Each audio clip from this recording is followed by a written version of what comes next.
Our next storyteller led an anti-war demonstration on his ship as they were turned back to fight more in Vietnam. He was on the original board of directors for Life Center Northwest, the organ procurement agency in Washington, Alaska, and Idaho. He was an architect for 30 years, and he designed in the country's largest sleep studies laboratory here in Long Beach.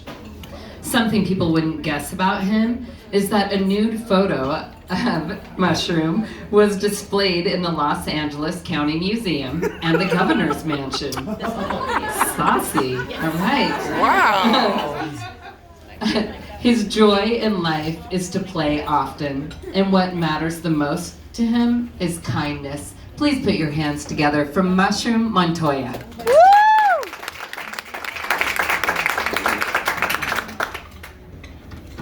First dates are not always what we think they are, and my first date was not a big deal.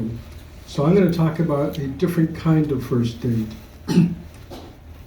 My son ended up dying in a car accident, and he was an organ donor. And so we met the heart recipient and one of the kidney recipients. And the heart recipient lived in Albuquerque, and occasionally I would actually fly in for business. Whenever I did, I would always stop by and say hello to Robert. But every time I did, I wanted to ask, Robert, can I listen to Jeremy's heart? But I could never ask because every time I attempted to, the lump in my throat would be so big, it would choke it out. And so there were time after time, and when I would visit, I was never able to ask. So one day I sat in the car across the street from his house, and I kept telling myself, as soon as he opens the door, ask, just ask. So I knocked on the door. Robert opens it. Robert, can I listen to Jeremy's heart? And Robert looks at me and he goes, well, of course. I'm surprised you hadn't asked before. I'm thinking, why didn't you offer before? So he goes, well, would you like to listen with a stethoscope, with a glass, or with your ear? Well, the only way I was going to do it was with my ear. So we went in, and I said, if I cry, it's okay.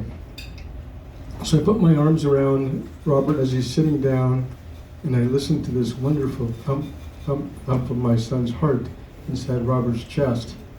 And I started to cry. And then I got up, and then we had a nice conversation about his family, and his kids came over, and we talked about them as well. And then when it came to a natural conclusion, I started to walk away, and he's standing by the door, and he's going, well, you know, if you want, you can listen one more time. And I said, well, thank you, Robert. So I gave him a big abrazo, a big hug, and I put my head on his chest, and once again, I just listened to this thump, thump, thump of his heart, and I said, Jeremy, I love you. And then tears are pouring down my face.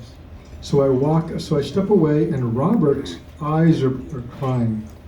And he goes, you know, Mushroom, I'm not a touchy-feely kind of a guy, but I can tell you, I have never felt love like that in my whole life.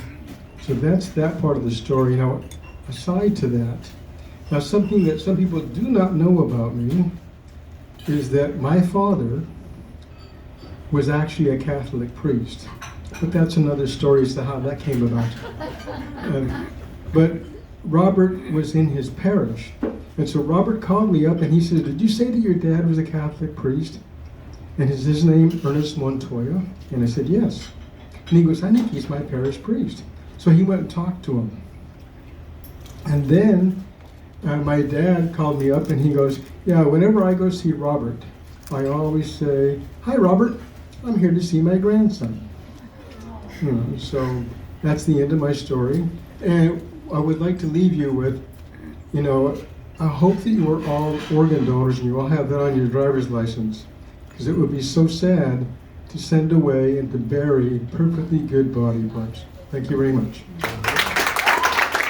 Mushroom Montoya.